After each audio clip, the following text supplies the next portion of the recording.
Okay, guys, we have another filing, surprise, surprise, in Idaho. I just want to do a quick update here. It's not really enough for a live stream, but we did cover on Tuesday night all of the recent court filings, of which there were a lot. And so if you haven't seen that, I will include that in the video's description for this video. And also in that video, there are timestamps because we did cover quite a lot of filings. But this is just the update here. So this we did cover at the end of the last live stream, but I just wanted to refresh everyone's memory. This was the most recent filing up until, to my knowledge, this morning. So this was Judge scheduling the hearing. So on May 2nd, so basically tomorrow at 10 a.m., the state had made a motion to close the upcoming hearings, okay? And those were the hearings regarding the fourth motion to compel and the fifth motion to compel regarding the IGG material. What happened when we discussed this again on the last episode was that the state made a motion for those to be closed, and then the defense objected. So that's why it says here, if you can see my cursor, state's motion to close hearings and defendant's objection. And so what happened was the state was like, we want to have a hearing so we can discuss why why it should be closed. And then the defense is like, well, we want to also show up so we can talk about why it shouldn't be. So that's what's going to be happening tomorrow at 10 a.m.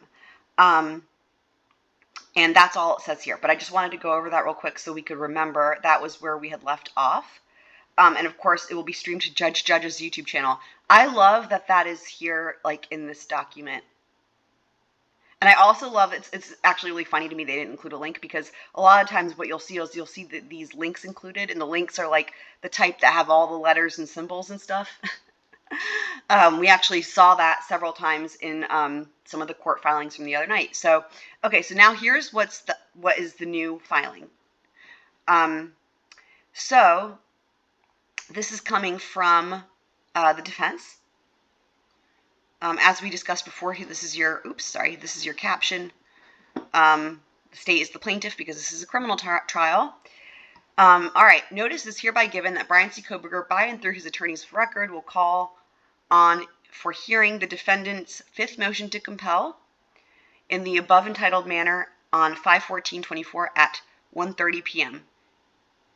The defense will call on for hearing the IGG portion of their fifth motion to compel in the above entitled manner for 5/16 at 3 o'clock p.m. And that's going to be a closed hearing. Now, this is the important thing, upon agreement of the parties. What this means, just wanted to highlight what I'm scrolling. There we go. Okay. So what this means is, so you might notice, well, they're supposed to have a hearing, right, to discuss whether it should be closed or not. And after that, and that hearing is supposed to happen tomorrow, and after that, judge would rule and say what's going to happen. Well, as we know, especially from the Murdoch trial, the Judge Newman put it very eloquently, say, my job is to basically intervene or become involved when you guys can't agree on something. He's like, I only get involved when you two can't agree, referring to the two parties. So it looks like what happened was they talked it out amongst themselves, and they decided, they agreed. Now, here's my speculation. Cue Emily's sound for speculation. Like a wind chime. All right. My guess is that this first portion, so it's going to be two separate hearings. This portion initially that says it's going to be held on May 14th at 1:30 p.m.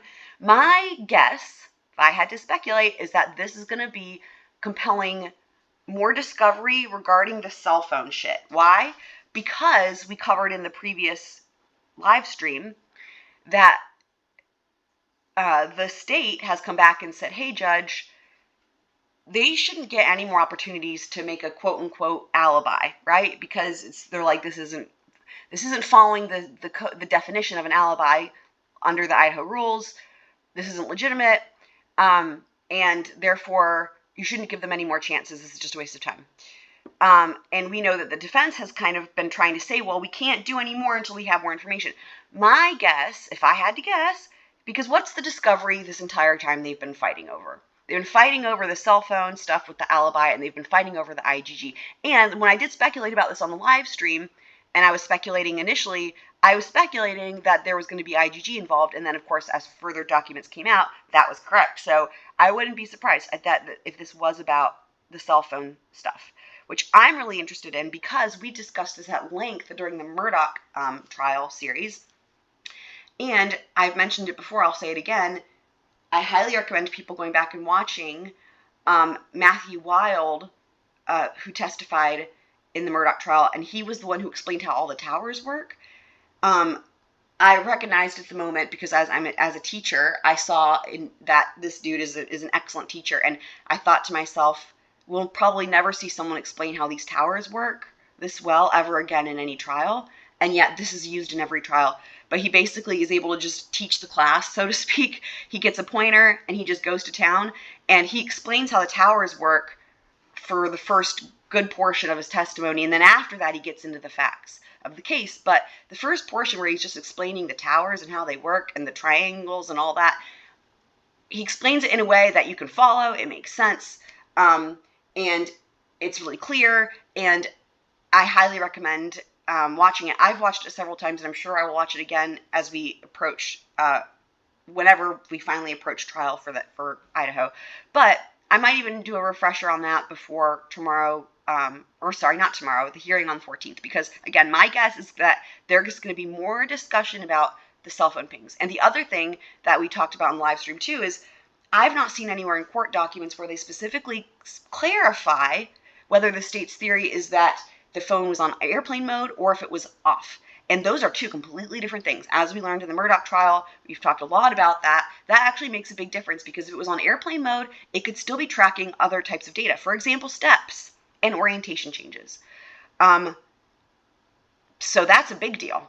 And again, we went through it in the documents last time, and what they say his phone stopped receiving signal or something like that, right? So I think that what has happened potentially is that media has started assuming it means airplane mode, but it stopped receiving signal could be a variety of reasons.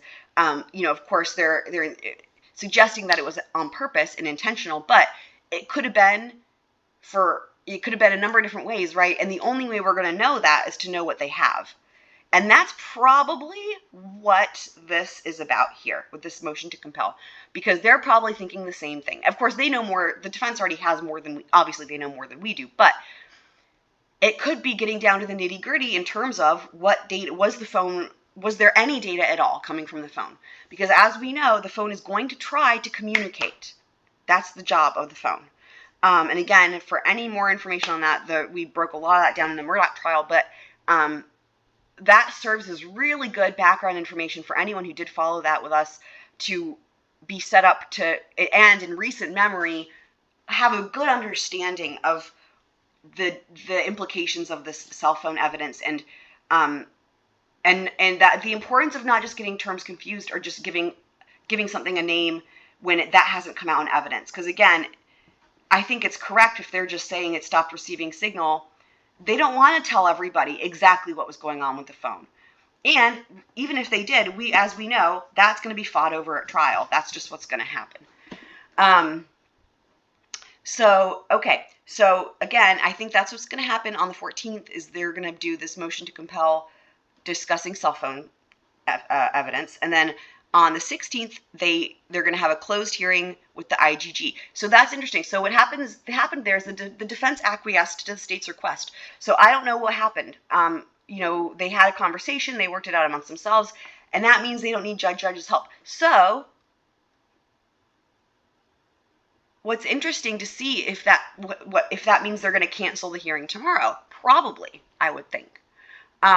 Counsel for the defendant hereby gives notice of intent to present oral argument. Cool. All right. We love that. So we won't get to see that on the 16th for the IGG, but we'll get to see that and honestly, that will be interesting to see, because again, my guess is that part of this is they're trying to fight the state, saying, hey, judge, tell them they don't, the alibi defense is done. No more of that. And I think that they're trying to, of course, argue, present oral argument that they need more discovery, and so that they can now. But of course, as we know, and we went over this, it's in the Idaho rules.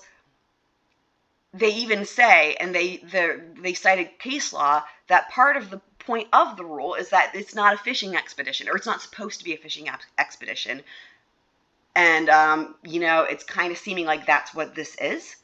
So, but it is interesting because his defense team has done an excellent job of arguing on his behalf, and has really brought some great experts into the mix and some really solid legal argument. I just thought the hearing about the jury surveys was absolutely incredible, in terms of how much it challenged our perception of things, and just we learned a lot, I feel like, too. And it was, seeing them argue was great. So to me, that was a little snippet of kind of what we can expect from the trial. And that's the thing, too, and I've said this before, I'll say it again, having such a strong defense team, it makes everyone step up their game. So the prosecution, that's part of the point, right?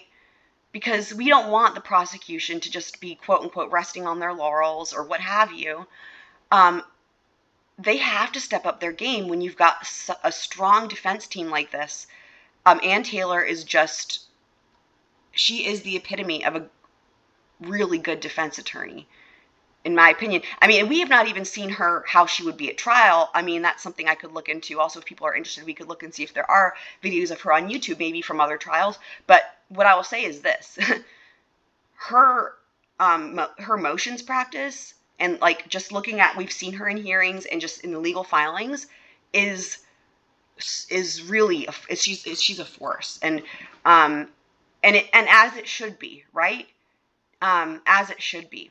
Because if the state has if the state has the evidence, that's the whole point, right? The state has the evidence, and that's it at the end of the day. But we won't know until trial. But I love seeing how this affects all the attorneys involved. And I also just love Judge's demeanor, how he loves the philosophical arguments involved and discussing what is the nature of the thing. I absolutely adore that. That's also how my mind tends to work. So anyway, I will be checking back, because I feel like we can expect there to be another legal filing coming out saying that tomorrow's hearing might not be happening, because the whole point was for them to argue over whether or not the upcoming hearings should be closed. And it looks like they, the children, like we all say, it's like having the two kids, like siblings, and then like the dad, right? It's like they played nicely amongst themselves, and they came up with their own agreement. They don't need the parents to get involved. They don't need a referee, whatever you want to say. And so my guess is that probably won't be happening tomorrow. So I will, like I said, I'll keep you guys posted for anything else new. And that's all for now.